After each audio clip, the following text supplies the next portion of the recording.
డిఎంఆర్టీఎస్తో మనం ఎలా సెట్ అయ్యాం. ఎందుకంటే ఆర్కేటీఏ రైల్వే కర్మచారి ట్రాక్ మెయింటైనర్ అసోసియేషన్ అనేది ఒకప్పుడు మనం ఏర్పాటు చేసుకున్నది.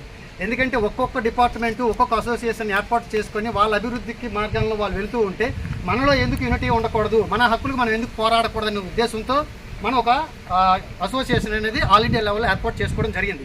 అటువంటి అసోసియేషన్ మంచి ఉధృత స్థాయికి తీసుకెళ్ళగలిగాం. అదే సందర్భంలో 2017 నవంబర్లో ఇక్కడ మనం సామర్లకోటలో కూడా ఒక మీటింగ్ కండక్ట్ చేసి ర్యాలీ కూడా తీసాం. సో అటువంటి సందర్భంలో ఢిల్లీలో 3 రోజులు మనం ఈరోజు ఆర్కేటీఏ అనేది మన అసోసియేషన్ ఢిల్లీలో జంతర్ మంతర్ వద్ద 3 రోజులు ధర్నా చేశాం. 3 రోజులు ధర్నా ఫలితంగానే 2700 రూపాయలు రిస్క్ అలవెన్స్ అనేది మనం తీసుకున్నాం. అటువంటి సంపాదించిన రిస్క్ అలవెన్స్నేమో ఈరోజు 2 ట్రేడ్ యూనియన్లు మేము సంపాదించామనేసి ఈరోజు చెప్పుకుంటున్నారు. కానీ అందులో కష్టపడిన వాడికి మాత్రమే తెలుసు. అదే ఆర్కేటీఏ అసోసియేషన్ అనేది మంచి ఉధృతంగా ఉన్నటువంటి స్థితిలో మనలో ఎవరైతే ఆల్ ఇండియా జనరల్ సెక్రటరీగా ఉండేవాళ్ళు అప్పుడు అటువంటి వ్యక్తి మన జోనల్ జనరల్ సెక్రటరీకి మన అసోసియేషన్కి ఎటువంటి ఇన్ఫర్మేషన్ లేకుండా ఎన్ఎఫ్ఐ అసిస్టెంట్ జనరల్ సెక్రటరీ అంటే అందులోకి వెళ్ళిపోయాడు. అప్పుడు స్టార్ట్ అయింది మన పతనం. సో అటువంటి పతనాన్ని స్టార్ట్ అయిన తర్వాత ఇదైతే ఇంకా మళ్ళీ మన ట్రాక్మెన్ వ్యవస్థ అనేది మళ్ళీ బలహీనపడింది. సో ఇటువంటి పరిస్థితుల్లో ఏం చేస్తాం, మన ట్రాక్మెన్ హక్కులు ఎలా కాపాడుకుందామని ఆలోచించేసి అప్పటి వరకు యాక్టివ్గా తిరుగుతున్నటువంటి మెంబర్లు అందరం కూడా మళ్ళీ కలిసి కూర్చొని ఫిజికల్ మీటింగ్, జూమ్ మీటింగ్ ఇవి ఏర్పాటు చేసుకొని మళ్ళీ మనందరం కూడా ఒక దాటి మీదకి వచ్చి మాట్లాడి, సో ఇటువంటి పరిస్థితుల్లో మనం వాళ్ళతో వెళ్తే ఇంత అన్యాయం జరిగింది, మన ఈ టైంలో ఎంత డిమాండ్ చేసాం, మన సమస్యలు ఎన్ని ఉన్నాయి, ఈరోజు కూడా ఒకటి కూడాను చేసి పెట్టలేదు, ఎప్పుడో పూర్వం చేసిన చెప్తున్నారు తప్ప మనం వచ్చి 10-11 సంవత్సరాలు అయింది. ఈరోజు కూడా ఎటువంటి మన అభివృద్ధి గురించి కానీ మన ప్రమోషన్ ఛానల్ గురించి కానీ ఏమీ ఎటువంటి నిర్ణయాలు తీసుకోలేదు. ఏం చేద్దామని ఆలోచన చేస్తూ ఉంటే మన అసోసియేషన్ లీడర్లు అందరూ కూడా కలిసి కూర్చొని డిఎంఆర్కేఎస్ పెద్దలతో మాట్లాడడం జరిగింది. డిఎంఆర్కేఎస్ పెద్దలతో మాట్లాడినాక వాళ్ళతో కూడా చర్చలు జరిపారు. ఒక నెల రోజుల పాటు చర్చలు జరపడం జరిగింది సికింద్రాబాద్ నుంచి మొత్తం మన 6 డివిజన్ నుంచి. అప్పుడు వీళ్ళు ప్రయత్నం ఇచ్చారు, మీ ప్రాబ్లమ్స్ మాకు తెలుసు, మీ ప్రాబ్లమ్స్ అన్నీ రీజనబుల్గా ఉన్నాయి. సో ఎందుకంటే మనతో జాయిన్ అయినటువంటి వేరే డిపార్ట్మెంట్ వ్యక్తికి ఈరోజు మనకంటే ముందు స్థాయిలో ఉంటున్నాడు. అక్కడికి వెళ్ళి మనం ఏం చేస్తాం, ఒక గ్రేడ్ పే అనేది మనకంటే ముందు ఉంటే ఆయనే మనకన్నా చిన్నవాడైనా కూడాను గౌరవించాల్సినటువంటి సంస్కృతి సాంప్రదాయం మనకు ఉంది. గౌరవిస్తున్నావా లేదా? అరే మనకన్నా వెనకొచ్చాడు, మనకన్నా సుపీరియర్గా ఉంటున్నారు. ఏంటి కారణం? అదే టెస్ట్ రాసాం, అదే ఫిజికల్ ఫిట్నెస్ మనం సెలెక్ట్ అయ్యాం. వాళ్ళతో పాటు 1000 ముద్రలు ఎన్ని వేసారో మనం అన్నీ వేసాం. కానీ ఈరోజు మనకు వచ్చేటప్పటికి అన్యాయం అనేది జరిగింది.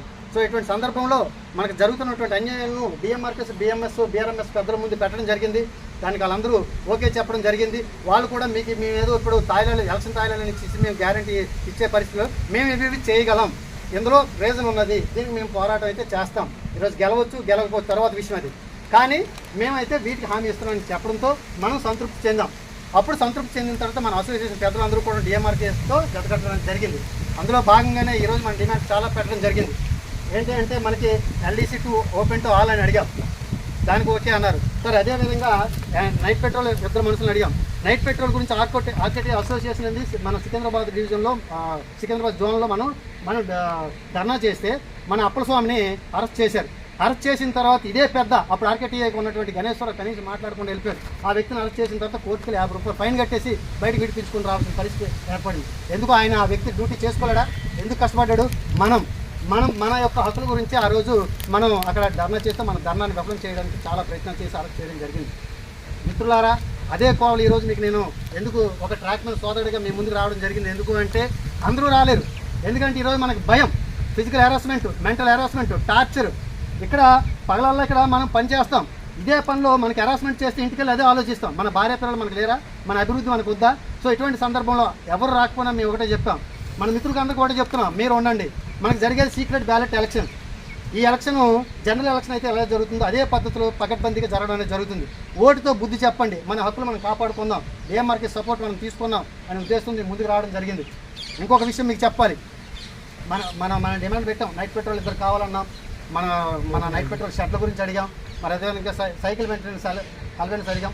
సైకిల్ మెయింటెనెన్స్ అలవెన్స్ గురించి మీకు ఒక విషయం చెప్పాలి. సైకిల్ మెయింటెనెన్స్ అలవెన్స్ అనేది 6th పే కమిషన్లో 90 రూపాయలు పెర్ మంత్ అనేది ఇవ్వడం జరిగింది. సో 6th పే కమిషన్ కాల పరిమితి అంతా 10 సంవత్సరాల కాలం. 6th పే కమిషన్ ఎప్పుడుతో పూర్తయింది? 2014లో పూర్తయింది. 2014 తర్వాత మనకి 7th పే కమిషన్ రావాలి. కానీ అప్పుడు ఈ చేతకన్నటువంటి 2 యూనియన్లు ఉండడం వలన ఎప్పుడు వచ్చింది? 2016లో వచ్చింది. అంటే కాలం 2 సంవత్సరాలు అక్కడ వేస్ట్ అయిపోయింది.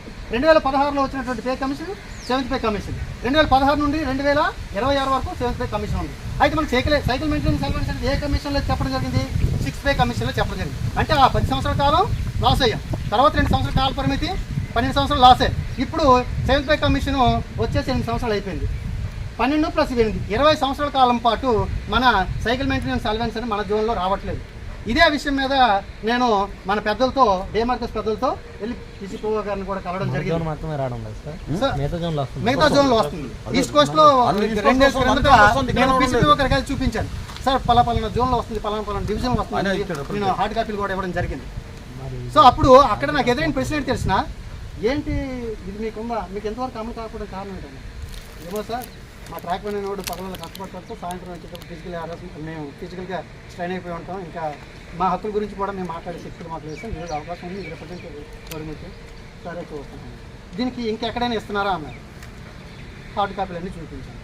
చూపించిన తర్వాత మరి ఎందుకు ఇంతవరకు ఎవరు తీసుకురాలేదన్నారు. దానికి సమాధానం ఏం చెప్తారు?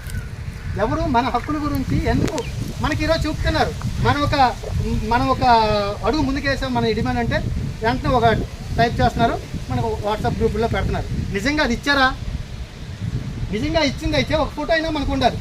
లేదంటే అక్కడ ఆయనతో కలవకపోయినా కూడా ఆయన స్థాయికి వెళ్ళినంత కనీసం ఒక స్టాంప్ వేసైనా మనకి ఇవ్వాలి కదా. ఆ కాపీ పెడతారా? పెట్టరు. ఓన్లీ టైప్ చేసిన లెటర్ మాత్రం మనకు పెడతారు. ఇవి అవాస్తవం. కాబట్టి ఈరోజు మనం అప్పుడు 90 రూపాయలు, తర్వాత ఇప్పుడు సెల్ఫ్ కమిషన్లో సైకిల్ అలవెన్స్ అనేది 180. వివిధ జోన్లో ఏరియాస్తో సహా ఇస్తుంటే 16,000 రూపాయలు కూడా తీసుకున్నటువంటి సందర్భాలు. కానీ సౌత్ సెంట్రల్ రైల్వేలో ఉన్నటువంటి ఎంప్లాయీ ఏం తప్పు చేశాడు? ఇది మన హక్కే.